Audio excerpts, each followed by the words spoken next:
না না, এই ভ্লগটা কালকের নয়, এটা অনেক দিন আগে, যেদিন আমার শাশুড়ি মা ওনারা যাচ্ছিলেন পুরী। আজ থেকে অনেক দিন হয়ে গেল, তবুও ভাবলাম ভিডিওটা গ্যালারিতে কেন থাকবে, তোমাদের সঙ্গে একটু এডিট করে শেয়ারই না হয় করে দিই। তো যাই হোক, এখন আমরা বাড়িতে চলে এসেছি। আমরা সবাই মিলে গেছিলাম ওনাদের বাসে তুলতে। তো দেখতে দেখতে কিন্তু 5 দিন কেটে গেছে। ওনারা যাওয়া আসা নিয়ে 5 দিন ছিলেন, মাঝে 3 দিন। তো এখন আমি ওনাদের পা ধুইয়ে বাড়িতে ঢোকাবো। তো যাই হোক, কিছু একটা নিয়ম আছে ছোটোখাটো, সেইটাই এখন সারা হবে। তো সেটা আমিই করব, অন্য কেউ না। ওনারা আমার থেকে এরকম দেখে মানে একটু আর কি অন্যরকম ওনাদের রিয়াকশানটা হয়েছিল। কারণ এই যে শাড়ি দেখতে পাচ্ছ, এটা ওনারা কিন্তু ভাবেননি। কারণ এটা আর কি আমাকে বলেছিল আমার ঠাকুমা যে এরকম করতে হয়, শুনে আমিও একটু অবাক হয়েছিলাম, কারণ আমিও নিয়মটা জানতাম না। তো যাই হোক, এখানে দেখো আমি আগে মায়ের পাটা ধুইয়ে দিচ্ছি। আর ওনাদের পায়ের অবস্থাটা দেখছো ফুলে কি হয়েছে।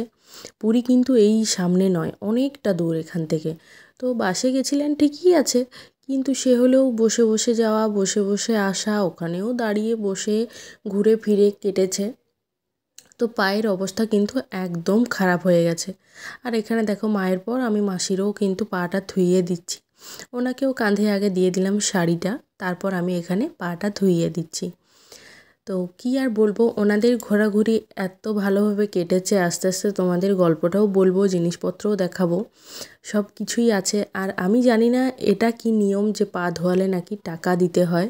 তো ওনারা দুজনাই আমাকে 500 500 1000 টাকা দিয়েছিলেন। তো এখানে দুজনে দুই বোনে ঢুকেছেন ঠাকুর ঘরে একটু প্রণাম করতে। তো তারপর আমি একটু দোকান থেকে এসেছিলাম, বেশ কিছু জিনিসের প্রয়োজন ছিল। বাড়িতে গিয়েই আমি কাকুকে বললাম যে কাকু, আপনি একের পর এক সমস্ত জিনিসপত্র বের করে নিন আর আমি সেগুলোর ভিডিও করি। তো যাই হোক, যেমন বলা তেমন কাজ। কাকু কিন্তু এখানে বের করে করে দেখাচ্ছেন সমস্ত কিছু। এই জিনিসটা বের করে তারপর কাকু বলছেন যে এটা কীরকমভাবে খুলবো, কেমন নেই, আর ওরকমভাবে ছিঁড়ে বা কেটে দিতে নেই।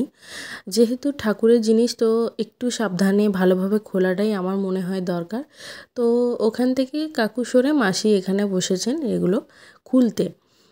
তো এখানে দেখো খোলা হচ্ছে, আর এর ভিতরেও কিন্তু সেম জিনিস ছিল, শুধুমাত্র ওইটাই এমনটা নয়, আরও অনেক রকমেরই কিছু ছিল।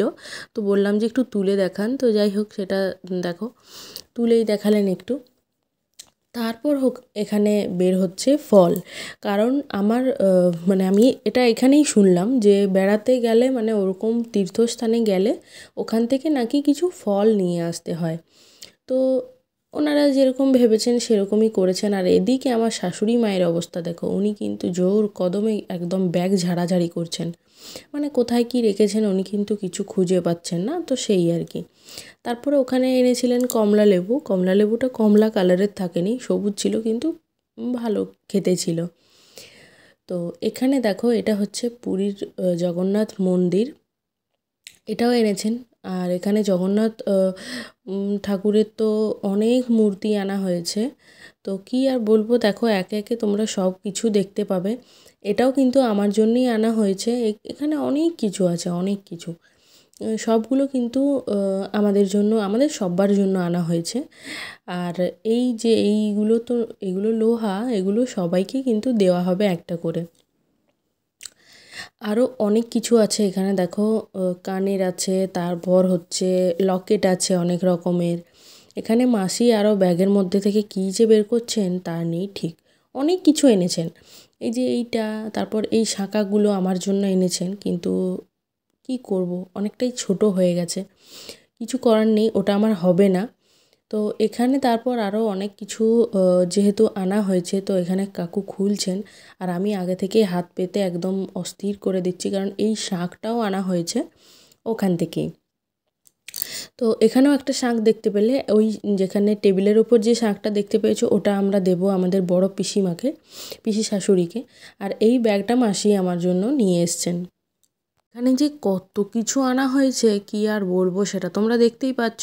কারণ একটা জায়গাতে গেলে, ঘুরতে গেলে, সেখান থেকে কিন্তু অনেক কিছু আনতেও হয় আর নানান মানুষকে কিন্তু দিতেও হয়, নিজেদের রিলেটিভের মধ্যেই। তো আমাদের সব্বার জন্য আনা হয়েছে। এখানে দেখো মালা আছে, চুড়ি আছে, শাঁখা আছে, তারপর কানের আছে, আরও অনেক কিছু আছে। যেটা তোমরা নিজেরাই দেখতে পাচ্ছ, আমাকে আর বলতে হবে না যে কতটা কি আনা হয়েছে। তো যাই হোক, আজকের এই ভিডিওটা কিন্তু আমি এখানেই শেষ করলাম। কেমন লাগলো একটা ছোট্ট কমেন্টের মাধ্যমে কিন্তু জানিও। ভালো থেকো, সুস্থ